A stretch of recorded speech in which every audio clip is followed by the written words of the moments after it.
नमस्कार। आप देख रहे हैं टारगेट विथ हिमांशु। इस चैनल के द्वारा बीएड शिक्षकों के ब्रिज कोर्स को ध्यान में रखते हुए important study materials, regular PDFs वगैरह प्रोवाइड की जा रही हैं। बाल विकास के अंतर्गत आपको कुल मिलाकर 9 अध्याय कवर करने हैं। कोर्स 1 जो आपका बाल विकास है, इसमें अभी तक हमने 2 अध्याय कवर कर लिए हैं। आज के तीसरे अध्याय में हम विकास, डेवलपमेंट, एक इम्पोर्टेंट चैप्टर है, उसी को कवर करेंगे। यहाँ से 100% प्रश्न पूछे जाएंगे। ये बहुत इंपॉर्टेंट टॉपिक है, ठीक है। इसमें सबसे पहले आपको वृद्धि और विकास को ही समझना है। आप पहले बीएड करने के दौरान और उसके पहले अगर आपने एजुकेशन वगैरह पढ़ा है तो वृद्धि विकास को आप बहुत बेहतर तरीके से समझते भी होंगे। हम उसी से शुरुआत करते हैं। आप जानते भी हैं, जब बच्चे का जन्म होता है तो वह बिल्कुल अनभिज्ञ होता है, कोई भी कार्य करने की स्थिति में नहीं होता है। लेकिन जैसे जैसे बच्चा बड़ा होता है, शारीरिक वृद्धि होती है, धीरे धीरे उसके अंदर कार्य करने की क्षमता होती है। और फिर एक समय के बाद वो बच्चा जो शायद गर्दन भी हिलाने की स्थिति में नहीं होता है, पहले धीरे धीरे गर्दन पर नियंत्रण करता है, हाथ पैर पर नियंत्रण करता है, बैठता है, खड़ा होने का प्रयास करता है, फिर वो चलने लगता है। एक प्रकार से यही आप देख रहे हैं। तो उसकी शारीरिक वृद्धि हो रही है, उसके शरीर में कार्य करने की क्षमता जो धीरे धीरे बढ़ रही है, शारीरिक वृद्धि हो रही है, और वह एक्चुअली विकास के अंतर्गत ही आता है, ठीक है। आप जानते हैं 4 महीने का बच्चा थोड़ी देर के लिए सहारे से बैठता है, 9 महीने का बच्चा बिना सहारे काफ़ी देर तक बैठता है, और टॉडलर जो होते हैं वे 1 से 3 वर्ष की अवस्था में वे तेज़ी से चलने का प्रयास करते हैं, बोलते हैं, चढ़ते उतरते हैं। ये तमाम कौशल वे सीखते हैं। और अब इन सारी चीज़ों को अगर हम देखें तो हमारे मन में कुछ प्रश्न हैं, जैसे कि क्या सभी बच्चे एक ही तरह से विकसित होते हैं या फिर विकास का कोई निश्चित क्रम होता है। और हमें यह भी फिर देखना होगा कि क्या क्या चीज़ें ऐसी हैं जो बच्चे के विकास को प्रभावित करते हैं। अक्सर लोग यही समझते हैं कि वृद्धि और विकास एक ही चीज़ है, लेकिन अलग अलग अवधारणा है। वास्तव में वृद्धि का मतलब क्या हुआ? शरीर के अंग में या आकार में बढ़ोतरी, ठीक है। शरीर के आकार में बढ़ोतरी हो रही है, जैसे हाथ की लंबाई बढ़ रही है, पैर की लंबाई बढ़ रही है। जब बच्चा जन्म ले रहा है तो उसकी शरीर को देखें आप, 1 साल बाद उसकी शारीरिक वृद्धि जो हो रही है, उसके शरीर के हर अंग में जो वृद्धि हो रही है, जो बढ़ोतरी हो रही है, ये वृद्धि है वास्तव में। जैसे सिर है, पाँव है, पैर है, ये सभी के अनुपातों में परिवर्तन हो रहा है। तो वृद्धि को आप माप सकते हैं, ठीक है। उसके वजन में वृद्धि होती है। जैसे मान लीजिए कोई बच्चा 10 किलो का है, फिर वो 15 किलो का हो जाएगा, तो उस बच्चे के वृद्धि उसके वजन में होती है, उसके कद में होती है, हाइट उसको बताते हैं कितना है, उसके सिर की परिधि में होती है, उसके छाती के आकार में वृद्धि होती है। तो ये सब बढ़ोतरी हो रही है वृद्धि के अंतर्गत। सभी बच्चों में वृद्धि का क्रम लगभग समान होता है। हाँ, गति अलग हो सकती है, यानी कुछ तेज़ी से बढ़ते हैं, कुछ थोड़ा धीमे धीमे बढ़ते हैं, ठीक है। तो जो गति है, बढ़ने की जो गति है, वह कम या ज़्यादा हो सकती है। अगर विशेष आवश्यकता वाले बच्चों को देखें तो उनके वृद्धि में भी अंतर या धीमी गति दिखाई दे सकती है, अगर वे विशेष आवश्यकता वाले हैं।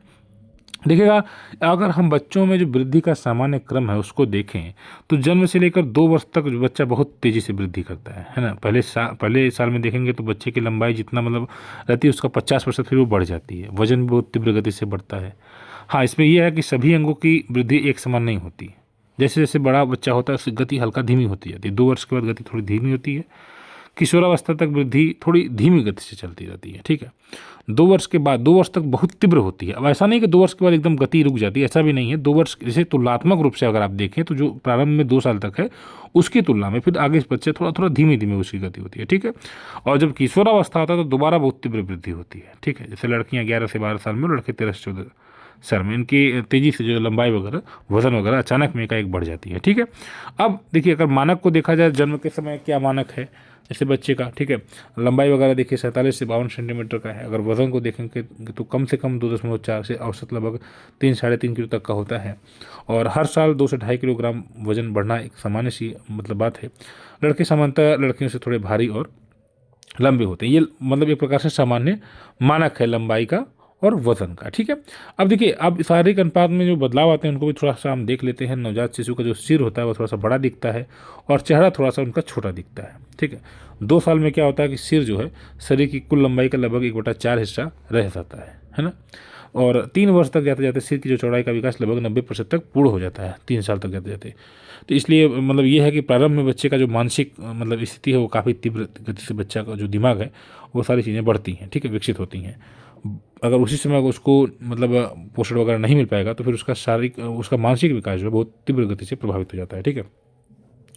बाहों का, पैरों का विकास अगर देखें तो जन्म पर बच्चे की टांगें छोटी और मुड़ी होती हैं, धीरे धीरे टांग फिर आगे लंबी होती हैं और सीधी होती जाती हैं, ठीक है।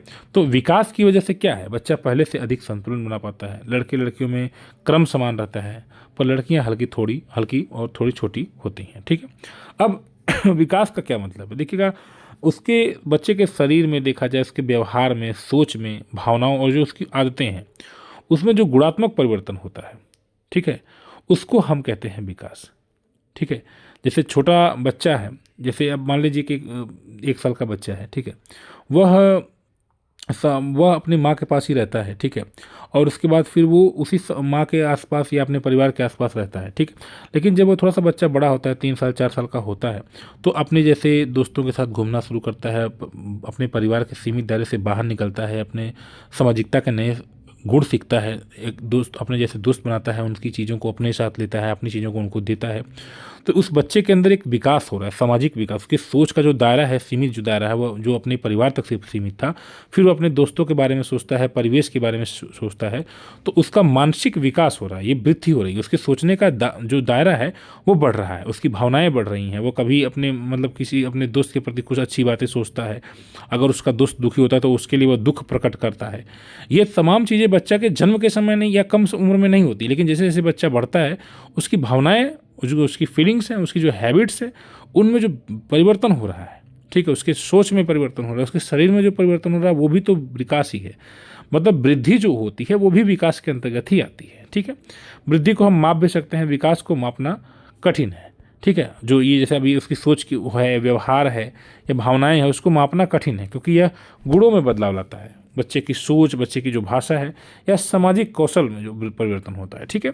तो अब बच्चा का केवल लंबा होना वृद्धि है, और लेकिन सही बोलना, सोचना, समस्या को हल करना, ये सभी विकास है। और वृद्धि भी विकास है, ये भी आपको ध्यान देना है, ठीक है, एक प्रकार से। अब देखिए, विकास के सिद्धांत को हम देख लेते हैं, कौन कौन सी प्रिंसिपल्स हैं जो हमको समझनी चाहिए। जैसे विकास सतत मतलब लगातार होता है और परिवर्तनशील होता है, यानी कि बच्चा अचानक में नहीं बढ़ता है या बदलता है, ठीक है। विकास धीरे धीरे निश्चित चरणों में होता है ना। ऐसा नहीं कि बच्चा जन्म लिया, जन्म के बाद उठ के चलने लगा। अगर बच्चे का जो परिवर्तन मतलब जो विकास हो रहा है, उसका शारीरिक विकास जो हो रहा है, वो धीरे धीरे होता है। जैसे पहले बच्चा अपने आप पर नियंत्रण पहले तो गर्दन पर भी नियंत्रण नहीं रहता, पहले अपने गर्दन को नियंत्रण करने का प्रयास करता है, फिर जैसे जैसे समय बीतता है हाथ पर नियंत्रण करता है, ऊपर से नीचे को, फिर वो पैर अंदर से बाहर को नियंत्रण करने का प्रयास करता है, ठीक है। और तो यही तो हुआ ना, अचानक तो नहीं ना कि जस्ट तुरंत पैदा हुआ और तुरंत सब कुछ हो गया, उसका विकास हो ही गया, मतलब सब कुछ नियंत्रित कर लिया, नहीं। पहले बच्चा पेट के बल रेंगता है, फिर घुटनों के बल चलता है, फिर सहारे से खड़ा होता है, फिर बिना सहारे खड़ा होता है, फिर धीरे धीरे चलना शुरू करता है।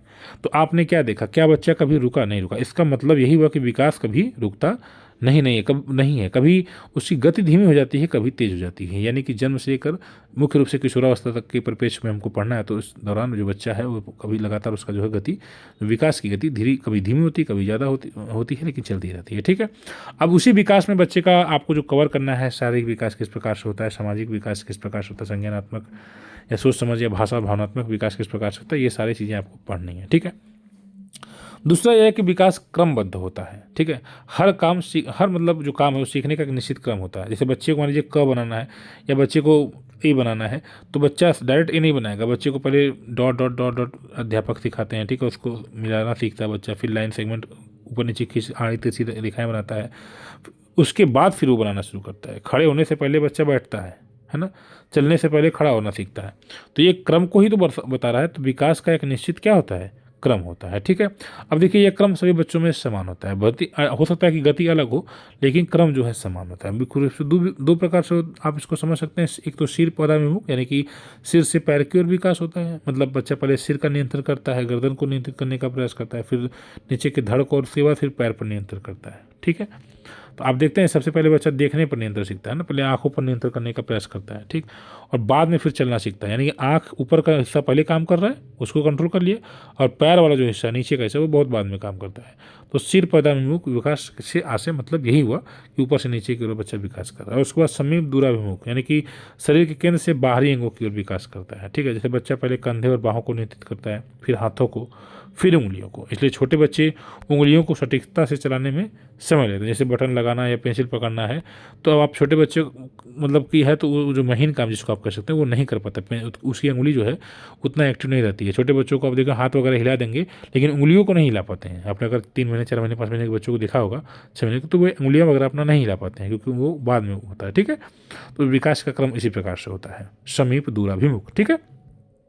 अब देखिए आगे है कि विकास जो होता है वो परिपक्वता प्लस अधिगम का परिणाम है। परिपक्वता का मतलब क्या हुआ, जैविक रूप से शरीर, दिमाग और अंगों की जो प्राकृतिक तैयारी है वो बिल्कुल मेच्योर मतलब हो जाती है। और अधिगम यह है कि अनुभव, वातावरण और अभ्यास से जो सीखी गई चीज़ें हैं, इन दोनों को मिलाकर बच्चे का विकास होता है। ठीक है, जैसे अब चलना कैसे है, अब चलना का मतलब ये हुआ कि परिपक्वता, पर्यावरण प्लस अभ्यास। अब अगर बच्चा परिपक्व ना हुआ हो और उसको उस प्रकार का पर्यावरण ना मिले तो और अभ्यास ना करें तो बच्चा कैसे चलेगा। मतलब ये है कि जो अधिगम की प्रक्रिया है वो इन्हीं तीनों को मिला के मिलने से होती है, अनुभव के द्वारा। तो पहले तो जो बच्चा अभ्यास करेगा, ठीक है, चलना, बच्चा जैसे चलने की मान लीजिए बात है तो वह जब परिपक्व रहेगा, जैसे चलने की अवस्था रहेगी, अब ऐसा नहीं कि एक ही महीने के बच्चे को चलने लगेगा, क्यों, क्योंकि वो उसकी परिपक्वता उस स्टेज पर भी नहीं पहुंचा है। जब बच्चा 9 महीने का, साल भर का हो जाएगा, परिपक्व हो जाएगा और उसके बाद फिर उस प्रकार का उसको पर्यावरण मिलेगा। अगर उस बच्चे को दिन भर गोद में बैठा लिया रहेगा, लेकर माता जी उसको मतलब रखी हैं, तो वो बच्चा नहीं चल पाएगा। उसको उस प्रकार का पर्यावरण भी देना होगा, यानी उसको मैदान में छोड़ दिया, बच्चे को ज़मीन में छोड़ दिया, तो बच्चा उस प्रकार के पर्यावरण में, तो बच्चा खुद से कोशिश करेगा अपने से, वो पहले बैठने का, खड़ा होने का प्रयास करेगा। तो बच्चे को उस प्रकार के पर्यावरण में आपने रख दिया, फिर अभ्यास बच्चा करेगा तो धीरे धीरे वह चलने की प्रक्रिया में हो जाएगा। तो वही तो बात है कि बच्चा जब परिपक्व रहेगा, पर्यावरण उस प्रकार से मिलेगा, अभ्यास करेगा, तब बच्चा चलना सीखता है। उसी प्रकार से बच्चे को पढ़ने की बात की जाए, अब बच्चा मान लीजिए कि 1 साल का बच्चा है या 6 महीने का बच्चा है, अब उसकी मानसिक क्षमता इतनी है नहीं कि वो आप ABCD लिख दें उसको पढ़ाएं। अगर आप उसको पढ़ाएंगे तो क्या वो पढ़ पाएगा, नहीं पढ़ पाएगा। क्यों, क्योंकि उसकी मानसिक तैयारी उस लेवल की नहीं है। अभी 1 महीने का बच्चा है, 4-6 महीने का बच्चा है, उसको आप ABCD बैठा पढ़ाएंगे तो क्या बोलेगा, क्योंकि उसकी तैयारी नहीं है, तो सिखा नहीं पाएंगे आप उसको। तो पढ़ने की प्रक्रिया तब होगी जब उसकी मानसिक तैयारी हो जाए, जब मानसिक रूप से बच्चा तैयार हो जाएगा और सिखाया जाएगा, तब जाकर वो बच्चा पढ़ना लगता है। ठीक है, तो हम ये कह सकते हैं कि बच्चा तभी काम करता है जब शरीर तैयार हो, दिमाग तैयार हो और उसको अवसर मिले तब। ठीक है, तो इस प्रकार से हम कह सकते हैं कि जो विकास है वो परिपक्वता प्लस अधिगम का परिणाम है। ठीक है, आगे है विकास में व्यक्तिगत भिन्नताएं होती हैं। देखिएगा, अब व्यक्तिगत भिन्नताएं, अलग अलग बच्चों की परिस्थितियां अलग अलग होती हैं, इसलिए बच्चों में अलग अलग भिन्नताएं भी होती हैं। हर बच्चा अलग अलग गति से विकसित होता है। कोई 1 साल में बोलने लगे, कोई 1.5 साल में, कोई 10 महीने में चलने लगता है, कोई 14 महीने किसी को लग जाते हैं। देखिए, क्रम सभी में समान है ना, क्रम सभी में समान है कि पहले बैठना है, फिर चलना, खड़े होने का प्रयास करना है। ऐसा नहीं है कि पहले बच्चा खड़ा हो जाएगा फिर बैठना सीखा ही नहीं, डायरेक्ट खड़ा हो गया, ऐसा नहीं है। तो क्रम सभी में समान है, गति अलग हो सकती है। हाँ, हो सकता है कुछ 5 महीने में बैठ रहे हैं, कुछ 6 महीने में बैठे, कुछ 7 महीने में बैठेंगे, हो सकता है। लेकिन ऐसा नहीं है कि बच्चा 5 महीने में खड़ा हो जाए, ठीक है, या दौड़ने लग जाए, ऐसा नहीं होता है। तो ये चीज़ आपको समझना है। ठीक है, आगे है विकास समग्र होता है। ठीक है, विकास समग्र मतलब विकास के जो सभी पहलू है वो एक दूसरे को प्रभावित करते हैं। यानी कि एक अगर विकास, जैसे मान लीजिए कि अब बच्चे को भोजन नहीं मिल रहा है, ठीक है, और बच्चे को अगर भोजन नहीं मिलेगा, तो अब जब भोजन नहीं मिलेगा तो बच्चे का शारीरिक विकास नहीं होगा, खाने पीने को ठीक से नहीं मिलेगा। अब शारीरिक विकास नहीं होगा तो बच्चे को भूख लगी, बच्चा कुपोषण का शिकार है। शारीरिक विकास नहीं होगा तो बच्चे की सोचने समझने की क्षमता कम हो जाएगी। अब उसको कुछ सिखाएंगे पढ़ाएंगे तो उसका दिमाग नहीं लगेगा, तो मानसिक विकास भी बच्चे का नहीं हो पाएगा। ठीक है, बच्चा भूख से एकदम परेशान रहेगा तो सीखेगा क्या करेगा। तो जब एक ही विकास, जब एक प्रकार से एक जगह आप समस्या बच्चे को हो रही है तो वो सारी चीज़ें उसकी प्रभावित हो जा रही हैं। ठीक है, शारीरिक विकास की, सामाजिकता के नियम नहीं सीख पाएगा। आप एक भूखे आदमी से आप ये उम्मीद क्या करेंगे कि वो सामाजिक प्राणी की तरह रहेगा, नहीं। वो कहीं बहुत ज़्यादा भूखा है, कुपोषित है, तो कहीं पर भी उसको खाने को मिलेगा तो दौड़ जाएगा। अब उससे आप ये नहीं उम्मीद करेंगे कि इसके अंदर सामाजिकता नहीं है या कोई भावनात्मक सामाजिक नैतिक गुण इसके अंदर नहीं है, देखो किस प्रकार से दौड़ रहा है खाने के लिए। तो भाई भूखा है तो क्या करेगा। तो मेरे कहने का मतलब यही हुआ कि जब बच्चा की जो मतलब कि एक जगह अगर समस्या हो रही है तो वो सभी जगह, जैसे शारीरिक, अगर मान लीजिए भूख से वह शारीरिक विकास बाधित है तो सामाजिक विकास बाधित होगा, भावनात्मक विकास, संज्ञान, तो सबको प्रभावित करता है। ठीक है, बच्चा बार बार बीमार है तो शरीर कमजोर है, खेल नहीं पाएगा, दोस्तों से नहीं जुड़ेगा तो आत्मविश्वास कम होगा, उसका सामाजिक विकास नहीं होगा, भावनात्मक और सामाजिक विकास बच्चे का प्रभावित होगा। इसलिए हम कह सकते हैं कि विकास एक दूसरे से जुड़ा हुआ है। अगर एक क्षेत्र कमजोर है तो बाकी भी प्रभावित होते हैं। ठीक है, तो फिलहाल इस वीडियो में हम इतना ही रखते हैं। ये हमने अभी इस हिस्से को कवर किया है। अगली वीडियो में हम वृद्धि और विकास को प्रभावित करने वाले कारक पर भी चर्चा कर लेंगे। फिलहाल ब्रिज कोर्स की तैयारी करते हैं तो इस चैनल को सब्सक्राइब करें। धन्यवाद।